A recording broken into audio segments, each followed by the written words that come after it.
It's day 3 at Wimbledon, and it's a more typical Wimbledon because the sun has gone, it's been replaced by the rain, but one thing hasn't changed, and that is the big seeds are still going out. Paolini, another victim today. Some great news for the Brits. Raducanu with a fantastic win against Vondrousova. Alcaraz looked good, so did Fonseca. We're going to speak about it all, so sit back and enjoy.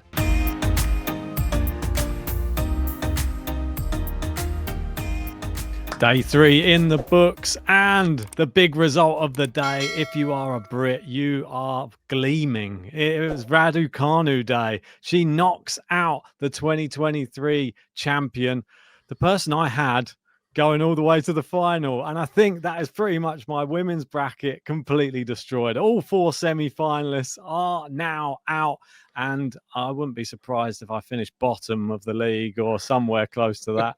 But I'll take it. Because if Raducanu can play like that again against Sabalenka in the next round, well, could we hear flutterings of maybe a second week for Raducanu at Wimbledon? I'm going to be totally honest. She was fantastic today, Raducanu. I've been very critical of her over the years, especially of late, but she turned up today and didn't crumble with the nerves or the pressure of being with the crowd there on the main court where she was. She just turned up and played a really good game. Vondrousova, I thought, served well in spells, but then hit a few double faults in critical moments and allowed Raducanu in. It wasn't her best performance, but still, Raducanu had to do what she had to do, and I'm very impressed with the way she played today. I'm thrilled, on the other hand, that your bracket has been destroyed completely. For those who didn't see yesterday's episode, I am going for the Grand Slam of predictions versus Ben. I'll bring this up just to remind people because not everyone gets to see it. And this is how it looks so far with the Grand Slams. Ben has lost every single slam, men's and women's, versus me. And he's on track to lose the women's one and maybe the men's as well, if Jannik Sinner can claim the title. Of course, he's got a good chance on the men's because Carlos Alcaraz is still in the draw. He won today. You'd expect him to win, even though he went down a break. We'll speak about that in a second. But what's your thoughts on Emma Raducanu? And, of course, this graphic here. Yeah, just to explain this graphic as well, those people listening probably won't understand it because they can't see it. And some people did, even in the comments, say, what does it mean? Like, what are the numbers? Do you have to have the lower number or the higher number? So this is like the ranking, I'm guessing. Is this on the league? Yeah. And I've obviously finished behind JG. You can see it was ranked a bit higher. So the higher your ranking, so if you're closer to the number 1, then you are the winner. And as you can see, I've not been doing too well.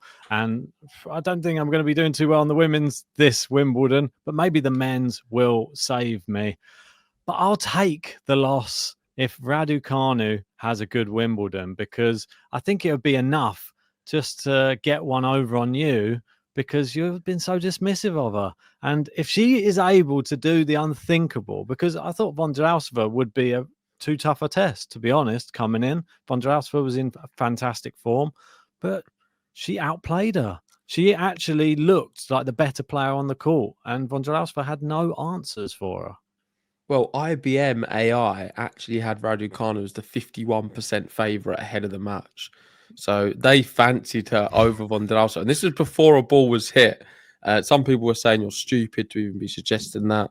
I did have a little giggle to myself, but I can understand why people had quite a bit of hype around Emma, considering, for me, Vondrousova has been so up and down these last few years. When she won Wimbledon, she was having a fantastic year that year. 2024, she went back to some of her worst, and she struggled a lot with injuries. I wasn't actually expecting loads from her this tournament as much as what you did. Obviously, we know she was your finalist. Is that right, Ben? Yeah, that's right. Just a reminder. So was Coco Golf. I think, Coco was the other one, so they're doing very well. And for me, I had Svitolina going quite far. So a lot is riding on that. The winner, who will be playing this next match? I believe it's Sabalenka Raducanu. Then the winner to play Svitolina potentially, if she can win her next match. Yeah, Svitolina playing Elise Mertens in the next round. That one, never easy. You're never sure what you're going to get when Mertens comes onto the court, but no doubt she'll be playing well when she's behind and then terrible when she's in the lead. Raducanu, though, I know you're saying like the IBM stats had her as a small favourite or 51% coming into this. Do you reckon that stat reading comes from 4 years ago when Raducanu played Vondrousova in that big Wimbledon run when she beat her in straight sets that year as well. Then she beats her stayer in the next round and then eventually retired against Tomjanovic. But she's beaten her twice now at Wimbledon in straight sets. So maybe she's just a good matchup for Emma Raducanu. I think Vondrousova can lose to most players, and she can also beat most players too. Very inconsistent. Emma was good though today, and I'm not taking anything away from her. Can she beat Sabalenka in the next round? I give her to little to no chance at all. I think Sabalenka will dismantle her completely. But let's save that for the next round. Is this going to be like Muller taking out Djokovic in the first obviously round? that was never going to happen. That was a joke. I don't know. Well, this could be not one person has called me out because they know that's a joke. I hope someone messaged me after the episode actually, and they knew it was a joke, and you knew it was a joke as well, and everyone did as well. That's why I said it laughing. But moving on to the next story, I think we'll go to Paolini. We'll stick with the women. She was maybe the biggest upset of the day. Yeah, definitely, I'd say. You could say Sierra beating Katie Bolter maybe was an equal upset. Lucky loser. Didn't expect that. No, never saw it. But yeah, the Paolini one shocked me a lot. It really did shock me. And I didn't see the match. I saw the second set in which she lost. Sorry, I saw the first set in which she won. And after that point, I was like, there's no way she's going to lose this match. And then she lost the second. I can't really talk about what happened to her on the match, but all I know is from the first match where I watched most of it, she just looked very out of sorts. And I thought her going the distance and spending some more time on court and looking really good in that third set in the round before was her arriving at this tournament and getting a little bit of match fitness, getting used to the conditions, but it wasn't to be. And there's something in the air, this Wimbledon, because all of the top seeds have gone out pretty much. You've got Sabalenka as the only player inside the top 5 seeds for the women still standing. And I want to ask you, and asking also the people in the comment section, why does everyone think so many big seeds have lost this tournament? Because I'm starting to think it's not coincidence. It must be something to do with the conditions. Is it the heat? Is it the time of year with the tournaments before, the scheduling? Is it the balls? What's the reason why all of the big seeds are losing? Someone must have a theory. It's like the perfect storm in a way, isn't it? I can only say the heat is the only difference to any other Wimbledon. That's the only thing that I'm noticing. Maybe the courts are playing slightly differently to what people are used to. And I think that there has been maybe some just exceptions. There's been some players stepping up. This is what I was thinking actually earlier was once you get a few upsets on day one, I think it gives belief to a lot of the other players. Like, Daniel Medvedev's just gone out to Bonzi. And do you know what? I fancy my chances now against Coco Gauff. Yastremska comes out. She goes off the court. There you go. Boom. And you've seen it again today. Rakamova. Never saw that one coming. Never saw Paolini losing this match. Yet she's gone out. And that's last year's finalist. Lots of points have disappeared for Jasmine Paolini due to that loss. And disappointing, really, because another person I had deep in the bracket. And this tournament, it's going to be some very unknown names, I think, come the second week in this in this whole women's bracket. Well, not just the women's, the men's as well. Let's be honest. I mean, Atanov come through today in 5 sets against Mochizuki. He did, yeah. Even the matches in which the seeds are winning is like shocking because it's not convincing. And it's a very open tournament. I mean, the only thing which just looks regular is Jannik Sinner and Sabalenka. Well, and Svitolina. Yeah, the one thing that I was going to say to you is coming into this tournament, if you're looking at this on the men's side, maybe there's only really the three that you can sort of rely upon. Maybe Jack Draper as well. But other than that, I look at everyone else and I think you're fair game at the moment. I don't know if I trust anybody, but except the big ones. And Draper's not really part of that at the moment because he's got Cilic next round. So if he goes out as well, then it's only Djokovic, Sinner, and Alcaraz. They're the only ones that you look to and think, I can rely on you. And on the women's, what is it? Saba and Iga, really, at the moment. They're the only two. They've always been sort of the two. But Iga, not so much at Wimbledon. But she must be looking at this right now and thinking, oh, what an opportunity. And she is my champion, by the way, to win Wimbledon. Everyone was laughing at me, saying, well, you got Iga. Everyone's falling around her. And Iga just working her way through the draw. Osaka, another one, going under the radar. Big performance from her today and a great victory. Can Naomi Osaka do the best she's ever done at Wimbledon? True. I think she's trying to break the last 16. She's never done it before. We know she's never been great at Wimbledon. She's had some bad performances over the years. It's not her favourite surface. Now, I think it's probably one of the best years ever for her because the draw is opening up, not just for her, but for many other players. There's a lot of opportunities. And it's been 7 years. That's how long it's been since Naomi reached the third round of Wimbledon, which is insane. She's back. Third Wimbledon round 3, 15th winner 2025. A great champion finding her feet on the grass. I think she's just doing what she's expected to do more than anything. And a lot of other players aren't, which is going to produce a great opportunity for her. Yeah. I totally agree with you. And she's got another winnable match in the next round as well. She's facing up against Pavlyuchenkova. I think that one, she should be able to beat her. I believe. Yep. I know Pavlyuchenkova got through Kruger today. And then, if you look, I mean, it's this little part of the draw. I'll put it up on the screen so that everyone can see. Look, we got Kartal won again. She's straight sets. And now she's facing not Diana Schneider. Diana Schneider lost in straight sets to Diane Parry. So this section, Kartal, is she the favourite in this section right now? On paper, it'll be Osaka, but I wouldn't be surprised if we see Kartal do it. That would be astonishing. If she gets through the section, I would love to see Kartal versus Osaka. Please sign me up for that match because that's going on a show court. That's going on centre or court number 1. Definitely. Can't wait. If we can get that, please, tennis gods, give us that matchup. We'll wait and see on that. But then if we have a look down this little part of the draw, let me just check where we are in the draw because I think we're right slap bang in the middle, to be honest, with this one. But they could be facing in this little section. Look, there's Rakhimova, Noskova, and then Galfi and Isimova.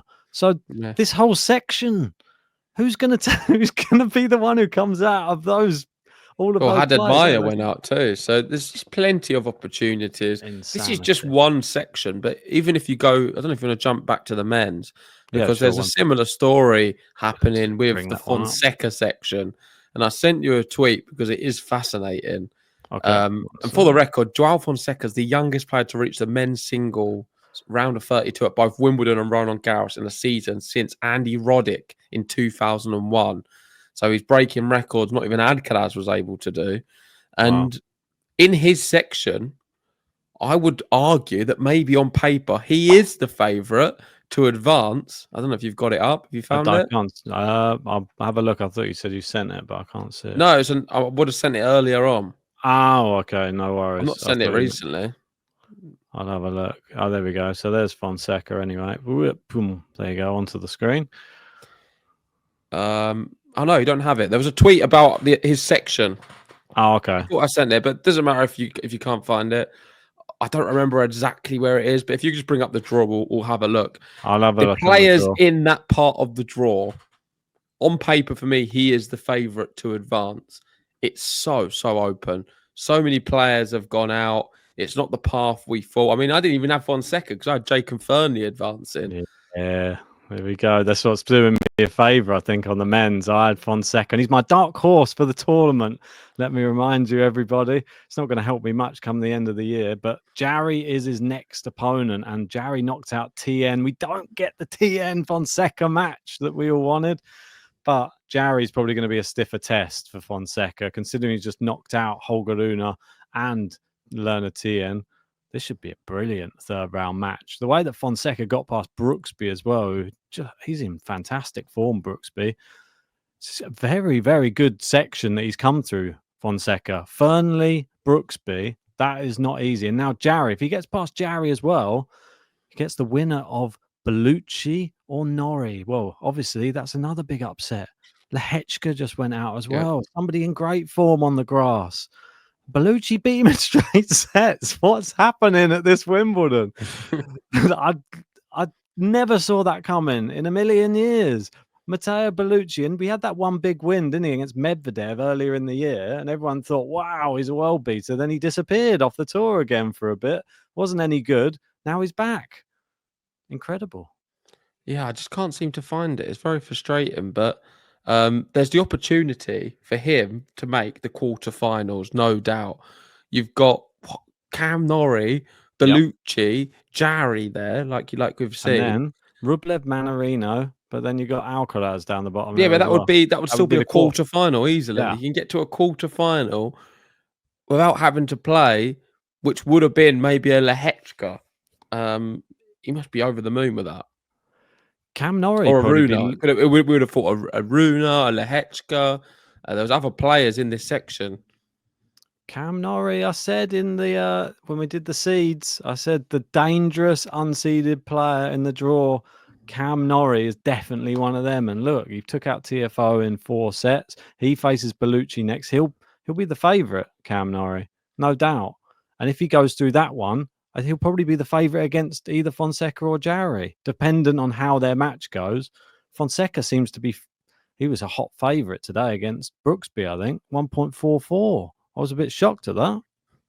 Taylor Fritz 1 in 5. He managed to come through and yet another 5-set match. Insane. And his draw on paper is one of the easiest. We never really spoke about it, but he's got a really nice route all the way through to potentially the semi-finals. Yeah, it is easy. But his first 2 matches are terrible. Yeah, really? But he's made it terrible. But let's be fair, the players from here on out, he can all the way to the semi-finals without really having to worry. You couldn't get much worse round 1 and round 2, I don't think, at Wimbledon. Like don't be silly. You didn't think Diallo was going to be that great. He's been in great form. I know that, but come on, Taylor Fritz.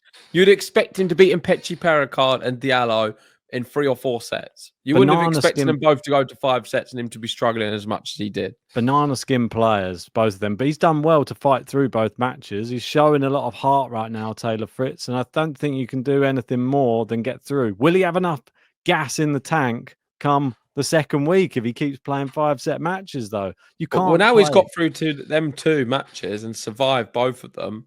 I think he's got a fantastic shot to get all the way to the semi-final. Potentially, yeah. I've got him in my semi-finals. I've got Alcaraz versus Taylor Fritz as the semi-final, I believe. I think that's fair, though, based upon his past at Wimbledon. But he could go 5 sets again. If he goes 5 sets again next round, I don't know if he will. Because I don't know if you can have that much gas in the tank throughout a whole Grand Slam. You've seen it happen. Wasn't it Draper who was doing it? He in one of the last slams. Couldn't maintain it. It's just too much. By the time you get to a deep in a competition, someone just wipes the floor with you because the players get better as well. You've got to get these early rounds done quicker. He'll learn. Wait and see. And something I've noticed is how important the return is on grass. Djokovic has mastered it, and that's why he does very well. And I've sent you a tweet, which I think is quite interesting. This is the ATP Top 10 Return Strategy and Performance Compass from 2021 to 2025 on the Tour and Slam. And if you look at the complete returners, so you've got here low margin with a high payoff in the top left, low margin, low payoff in the bottom left, wall builders in the bottom right, and complete returners in all the top corner. And look who's in there: Alcaraz, Djokovic, Sinner. It just goes to show how important the return is in tennis. And I think this graphic is even more important at Wimbledon because of the surface and how important the serve is. It's won, I believe, these matches at Wimbledon with the serve. If you are serving 80% first serves or above, you've got a fantastic chance of winning your match. Doesn't really matter who you are. All of these are top players. If you've got a good serve, you can hit a lot of first serves in. You've got a good chance. The only time you then don't have such a great chance is if you've got a really good return on the other side, and that is the way you crack the opposition. Not just on grass, but I think this statistic becomes 10 times more important than the rest of the tour.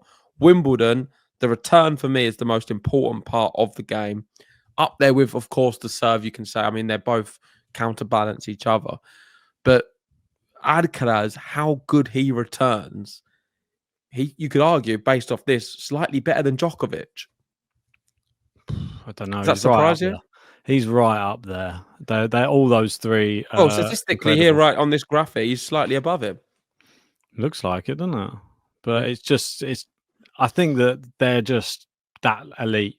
And these type of players, you don't get to that sort of level and win that many slams and look as good as you do on all surfaces. Let's be fair. It's not just on one surface. Djokovic, though, he reads what you're doing. He allows one set to pass just to get the reads on your serve. And that's one thing that a lot of other players can't do on the grass courts. It's so difficult because it flies so quick. But he is making calculations for a set. He's happy to just allow you to have one because you won't normally get another in those early rounds because once he's worked you out, we saw it. Remember when we were at Wimbledon watching it? It was just insane, wasn't it? Who was he playing? Van Rijkhoven. He was serving bombs. He was just like, oh my word, how can you get these back? Yeah, but once he's worked it out, it's easy. He even did the same against Sinner. It was 2 sets down to Sinner. He was like, all right, I've worked you out now. Beat you in 5 easily in 5 as well. It wasn't like wasn't a struggle back then. Yeah, definitely the return of serve, one of the most important things on grass, your serve and your return of serve, because if you can get the ball back in play, those top players, they normally win the point, don't they? Yeah, and looking through the draw, who would you say has a really good return of serve who's not on there? What about Fonseca? Yeah, I'd say it's pretty good for a guy of his age, for sure. He gets a lot of balls back in play. I'd say Fritz. I still think Fritz, like considering like he's able to get a lot from his serve. Well, he got the fastest serve ever recorded at Wimbledon back in play and then won the point against Mpechi Pericard. Exactly.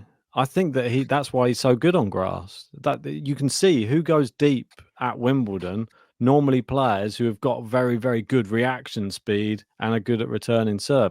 But you have to have a good serve yourself. Like it's only so good. Like Mpechi Pericard, yeah, he's great at serving, but it can only get you so far really at Wimbledon because if you can't return the opponent's serve, then eventually you just lose the match anyway. So that's why he's one of those dangerous first round players. You don't want to face that type of player because they can just serve you off the court. We've seen it in the past. Seen like Sam Querrey. Remember, he'd served many player off the court in first, second rounds of slams at Wimbledon.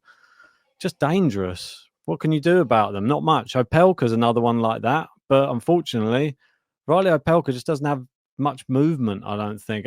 He's not even that old, but I feel that he just needs a little bit more fitness. He's a big guy, though. It's hard to get around the court. So, anyway, that's enough about big servers. Let's move on to something else.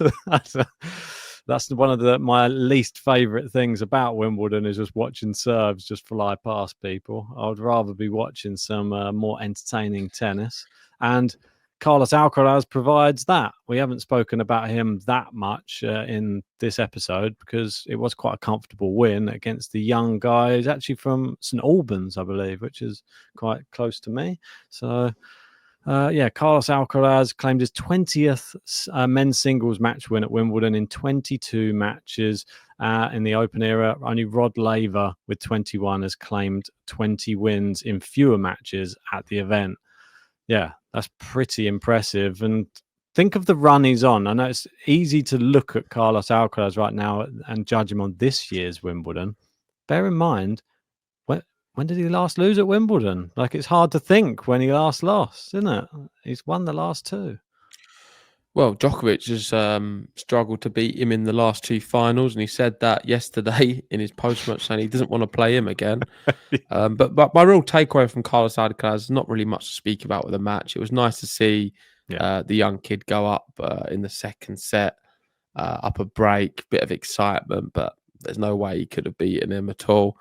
Nice embrace at the net afterwards, having a chat with each other. And it's a player younger than Carlos Alcaraz, which this is the stat I like, actually. Carlos Alcaraz remains undefeated against players younger than him at professional level. It's 9-0. He's never lost to someone younger than him. And of course, the more the years go by, the more chances that's going to be broken. But so far, 9 and not been done. Yeah, that just goes to show, doesn't it? That's his competitive side, I think. He doesn't want to be done over by another. He's probably having younger brothers as well.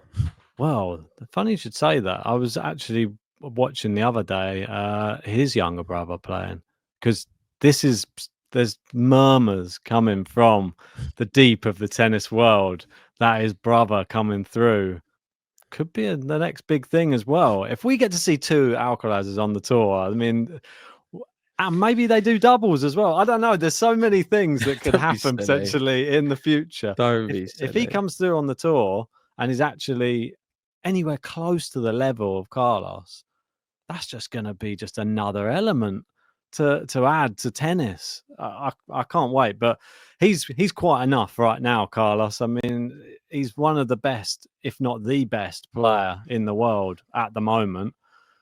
And we just got to enjoy it. While he's playing this style of tennis, I think that we got to make the most of it. His next match will either be Felix or Struff. And I think either of those players, winnable. He'd probably prefer to play Struff, I think. What do you think?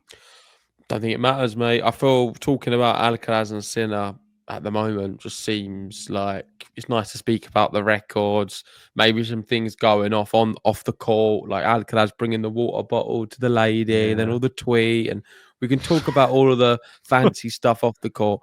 I can't talk about their matches. I mean, they're far superior to all of the players they're playing. The Fognini one was interesting in the fact that Alcaraz was abysmal and was walking through most of it, but then still managed to win. Never really was going to lose. He had Fognini where he wanted him, and just had a bad performance. Still won. So I'm not worried about. I can't really speak about or dissect their matches until they play someone. Probably until they play each other in the final, most likely, because then you can get into how he did this, how he did that. They're that much better than everyone else.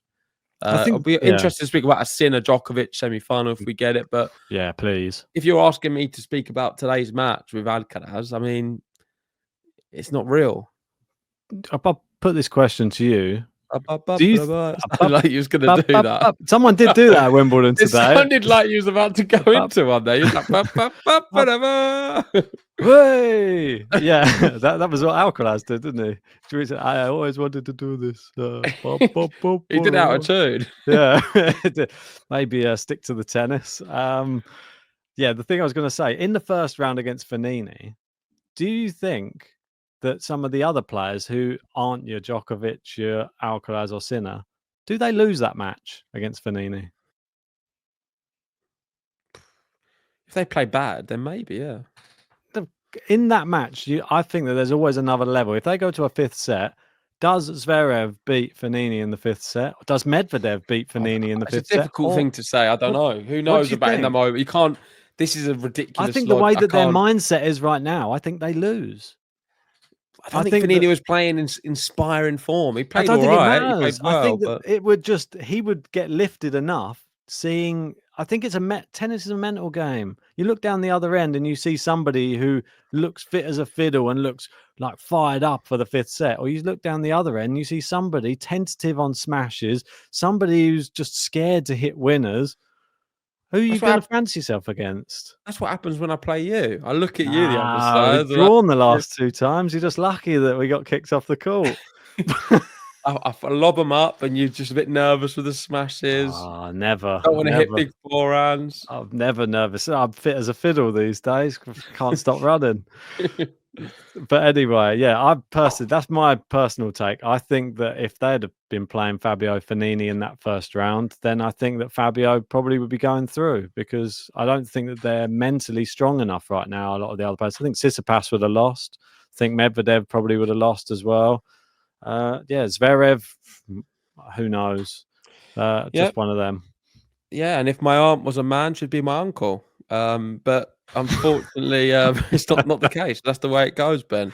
I'm gonna end with your aunt's not a man, just to put it out there, right?